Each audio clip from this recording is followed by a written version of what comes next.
Hey there everyone, Paler here, and welcome back to Black Desert Online. So today I have one of what's going to be two little videos that are going to go in the tips and tricks series. These are going to be about making the best profit you can from the items you drop and some little tricks to handling the marketplace, items to trade in, and then the next video, which will be coming right after this, will be on doing trade routes and some tricks about the trade routes. And look at that sunrise coming up. Looks nice. The only problem is it's only 2 a.m. So unless we're in Antarctica or the North Pole during either winter or summer, depending on which one we're on, that sunrise is coming a little too early. That or there's a major fire out there. All right. What am I doing? All right. Today's episode, though, is going to focus on selling white items for the best possible return and some tricks about using the marketplace. In my inventory here, I have several items I wanted to go over, as there's some little different descriptions about them we can use. First of all, we have our just very generic vendor crap, and that is what this Withered Leaf here is. If you look at the description, it has nothing in it other than vendors will buy this item for a cheap price. For 55 silver, we can sell this thing. If you get an item like this, and this is all that there is in the description, just sell it to basically whoever will accept it. If there's a vendor out there, odds are he will take it. These are going to be the items you get commonly, but perhaps not the most commonly. Because what I find to be the more common drop is items that can be traded in stacks. If we look at this cursed crystal, we have a much longer description with an exchange info. The exchange info for this is if we sell or trade in 100 of these, we can get 40,000 silver, or we can sell one for 191 silver. So we either get 400 silver per one, or basically 200. We can double our return by trading in 100 of these at a time.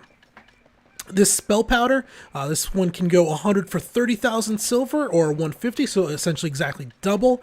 131 silver or 100 for 200 or 27,000, a little less than double. But you can see here as I go through these different items we have, they have a very good return rate if you do full stacks.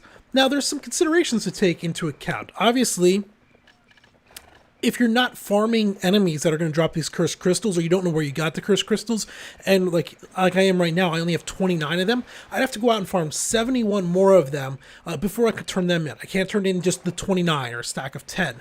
So there is some, if you're not going to be killing an enemy for a long time, my best bet might be to just vendor this where I'm at in order to get that little bit of money back and open up the bag space. That is something to take in mind. The other thing is finding the NPC to turn in. Now the game does have some built-in features, and this is more what I wanted to cover in. First of all, if you right-click, you get two little options. The NPC location, if we click this, is going to literally put us a path and a waypoint right to the NPC. This one's in Caltheon. Whoops, didn't want to click that at all. NPC in Caltheon that I can. What is going on here? Stop clicking those trees. Geez, there we go, map. Thank you. Looks to be possibly the materials good vendor is looking to buy this. Yeah, so it'll take us right to that NPC. We could even autopath there directly from right-clicking that item. The other little feature that this item can do is if we right-click and do collected amount, it'll give us a nice handy window up here on our main screen that we can keep track of how many we have. So if you have 97 of 100, you don't want to have to keep opening your bag until you have that perfect 100. You can just put it up there, go till you have your 100, 102, and be done. Also, not all items are 100. Sometimes it's 30. Sometimes it's 5. Well, I haven't seen 5. I've seen 30, 40s, 50s, and then 100s. I've seen 70s. So just keep in mind what items you get, where you're getting them from. For example, the cursed horn here and this shimmering green liquid, these come from the chimeras that are down. Man, I am just screwing up keyboard commands all over the place here today. These chimeras are all down in this mountain right here, all around this area here, just west of Kepler. I've been farming out there for quite a few levels, 4 or 5 levels. I think I started at 39. I'm now 44. So in that time, I've gotten, boy, I would guess 8 or 9 turn-ins of this green liquid, and I've gotten 5 or 6 turn-ins of this cursed horn. If I'd sold those separately, I would have made a little over half of what I did by turning them in. By turning them in, I've made well over 1 million silver, where I probably would have been like 600, 700,000 silver if I did it the other way around. These cursed crystals, though, I have no idea where I got them from. I'm probably just going to sell them. So those are two of the common white items you're going to get. You're going to just get the generic items and then the exchange items. There are a few other ones that will drop. You will get items like this sharp orc tooth. These come from the red orcs outside of Glish. And if we read the description here, we can either sell them for 75 silver, or if we go to this gentleman Urur, whatever, in Glish, we can trade them in. Now, if we actually go down to him, he actually has a daily quest that repeats. Every 24 hours, you can turn in 2 of these for a decent amount of silver. But you can't just turn them in all at once. So this item, basically, it's going to take me the better parts of the next 19. Not 19. The better part of the next 9 days to trade all these in, since I have an odd number. There are other items that are similar to this, but have a greater return. Unfortunately, I don't have any, but I can tell you where you can get some. Down here by Glish again, just north of the city, is a bunch of Naga. That is not Glish. That is Glish there. Just north of the city is a bunch of Naga up on this hill here. They're over on this hill. I think they're at... No, that's the fish, the frog people. They're in this general area right here. There are Glish commanders or chiefs, they're called. They're kind of riding like these lizard or Glish. There are Naga commanders or chiefs. I forget exactly what they're called, but they're very large, rare Naga. They're riding on like the back of a lizard, and they have headdresses on. And if you kill them, you get their headdresses. Well, their headdresses can be turned in then to a guard at this northwestern guard camp, and you can turn in as many as you want. Like each time you have one, you can just click right through it, boom, boom, boom, boom, and turn in 5, 8, 10 of them all at once. So that's another type of item you can get. The last type of item you can get is going to be something like this powder of Crevice. This can be dropped or mined up. There's quite a few different ways of getting it. In fact, if we want to, we can shift, left click this. It's going to open a little in-game wiki to tell us where we got it and what it can be used for. So the usage, it can be used in combat steel charm, silver embroidered something. If we click that, we can actually see what it was. There we go. Can come back here. Let's shift click that again, bring it back.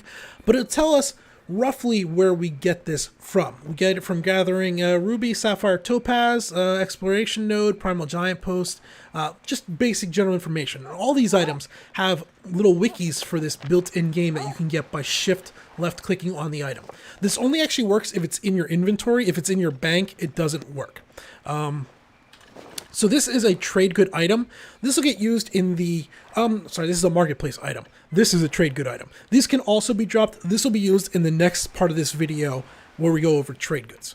All right, I think that's pretty explanatory from there. Basically, you just need to know, keep track of your item stacks. Some items are definitely worth going for the stack of 40 or 100 and trading in. I'm going to end up just selling these crystals because I don't know where they come from. Next part we're going to talk about, let's right click that to get rid of that, is the marketplace. And that's why I am sitting here where I am in Velia, because the marketplace director is right there. But before we actually go to the marketplace director, there's a few things we want to know. First of all marketplaces are interconnected. This is or appears to be a change from the Korean version. On the Korean version, as far as I understand, maybe it's bad translations, something that goes on sale in Velia on the marketplace cannot be purchased in Heidel, cannot be purchased in Caltheon. Ours, this is definitely not the case. If I put an item up for sale in Velia, somebody in Caltheon can buy it. Now, if I do put the item up for sale here in Velia, to get the money out that I get back from selling the item, I need to actually come to this marketplace director in order to get that money out. So that's something to keep in mind. Also, if the item does not sell, I also again have to come back to the same marketplace director in order to take the item off of the market in order to return it to my bags. So those are two things. They are interconnected, but the items can only be placed and removed from one spot at a time. The other thing I wanted to go over before we go to it is you can view the marketplace from anywhere in game. Through the escape menu there, you can open up the marketplace and you can find whatever item you want. For example, if we wanted to find, let's see, a tier 2 horse. Let's see. I think it would just be under horse. Doesn't need to be capitals. This is something that did change. If you were somebody fighting with the marketplace, you used to have to be, it was case sensitive before. If we wanted to do license, and we didn't type that in with a large L, we would not get these. They had to be case sensitive. As of the Friday patch update, that is no longer the case. Makes it nice and easy. So, horse. Let's see. Horse emblem, strong. What was I coming in here for? I lost track of what I was going to do. I was going to buy horses. I'm sorry, those get purchased through the stable master, not through this anyplace. But that's the search. I completely lost my train of thought and am now rambling like a moron. Notifications. That is what we were going for. So say you want a certain item and you're out and running around. You can open up the marketplace wherever you are, and you can go ahead and you can search through it. And this is alive. So let's go ahead. We're going to search through for Berserker, and we want to get not a Yuri axe. What is a good axe for my Berserker here? The Yuri axe plus 13. That's not bad. That's pretty good. That's not bad. I forget what the high-end axe that I actually want with the Berserker. I thought it was a Uria axe that I wanted. Well, let's just take an item that is not available. Uria axe or Levitro axe. Here we go. We're going to, or Leverto axe. I guess it's RTO. We can come in here. What we can do is we can create a notice. If we click this notice here, it's going to make a notice that'll pop up. And essentially, if someone lists this item, we're going to get a window that pops up down here telling us what item it is and the timestamp of when it was created. And at that point, you have 10 or 15 minutes. I'm going to keep saying this because I don't know which it is. But what happens is when an item gets put up on the market, it goes into this queue. And after either 10 or 15 minutes, it then becomes available. So you get this notification. You can wait 9 minutes, 30 seconds, then log over to an an alt that is by the marketplace and watch the market. And it'll actually show up here on your screen that you can purchase it then once it goes live. And it'll again be either 10 or 15 minutes. I'm not exactly sure which number. Another thing to keep in mind about the marketplace, and this makes more sense with what I just said, even items that are currently not on the market are there. Any item that is available to be sold on the marketplace in the game has an active live listing. So if we come back over here, one of the items I've been keeping an eye on are ships. So let's come back in here, we'll type ship. Currently, there are 3 ships that can be purchased off the marketplace, but none of them are available. That's why they're all grayed out. If we reset this, these items that actually have color behind them, these are items that are currently available. So if we look here, there are currently 30 of this item available, and they've sold 1,698 in the last, I want to say 24 hours? I don't know exactly how often that the accumulated trades are, but there's 30 available. So this shabby hide stirrups would actually be a pretty good item to make and sell. There's a pretty high demand, pretty low supply. Where if we look at, let's see, I'm looking for an item that's completely the opposite. Here we go. The horse emblem black donkey. There's 384 available. There's only 132 that are been sold. So this item probably isn't going to move. So this information does this. Now, if we continue to scroll down here, once we get past those, we're going to get to items that are not currently available. That's all these green items. Say we are not a cook. We don't have the ability to buy feed. We could come in here and we could ask for a notice when good feed is going to come along. Now, whenever anybody asks for good feed, or I'm sorry, whenever anyone puts good feed up on the market, we'll get that notification. We have then either 10 or 15 minutes to log over and wait for it to show up, and we can hopefully buy it. Down here, we can see all of the current notifications we have going on. I have the 3 for the ships because I don't have a ship foundry, so I'm looking to buy a ship. We have the axe I just selected and the good feed. I actually don't want these, so I'm going to go ahead and I'm going to delete them out, and we'll close that back out.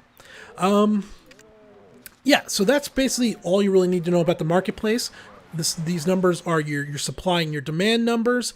This is the current going rate for those items. If you're going to find an item, there is no general search. If we wanted, like here, to search coal, it's going to come back with nothing. However, if we come over here to orange gems, I mean, although we can actually see it there and search coal again, you can actually find it. So you have to have some basic idea of what it is you're looking for before you can find that item. And it's going to be under one of these many subheadings. My registered items, As I was saying earlier, if you do sell an item, that money can only be withdrawn from the marketplace that you sold it at. Also, if you don't sell an item and you want to take it down, so like say this bow's been up there for quite a while, it expires in zero. It's already expired essentially. So these items have not sold. They went up for a week. They never sold. I can go ahead. I can cancel these and take them down. But I need to do this from this marketplace. I couldn't do this from Heidel or whatever. I think that about covers everything we need to do here. Then we have to talk about trade, but that will be in the next video, which will be uploaded within 24 hours of this one. And that one's going to go through all the information you need to know about dealing with trade items, moving between vendors, and keeping track of your profits and losses for that. So until next time, this has been Power. Thanks for watching.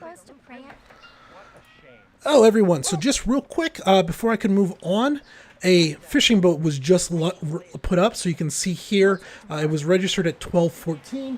I'm currently looking at my clock. It's 12:15, so that came up a minute ago. So here in a little bit, I can hopefully run back here and buy this item. Let's look at the marketplace, and if we look in here, this ship.